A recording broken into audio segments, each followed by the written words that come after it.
വയനാട് ജില്ലയിലെ ചെണ്ടക്കുനിയാണ് ഞങ്ങളിപ്പോൾ ഉള്ളത്. അപ്പോൾ ഒരു കൊച്ചു കുമ്മട്ടി കണ്ടപ്പോൾ കയറിയതാണ്.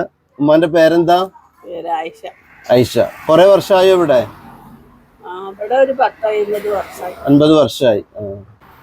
സോപ്പ് പൊടി, ബിങ്കോ, അങ്ങനത്തെ ചെറിയ ചെറിയ സാധനങ്ങളൊക്കെ ആയിട്ട് ഒരു ഉപജീവന മാർഗം അല്ലേ? അത്യാവശ്യം ഒരു ദിവസം എത്ര രൂപന്റെ കച്ചവടം കിട്ടും? കച്ചവടം കിട്ടും. എന്ത് ലാഭം ഉണ്ടാവും. പിന്നെ ഇവിടെ ചാലൊക്കെ വന്നപ്പോഴാണ് ബുദ്ധിമുട്ടല്ലേ?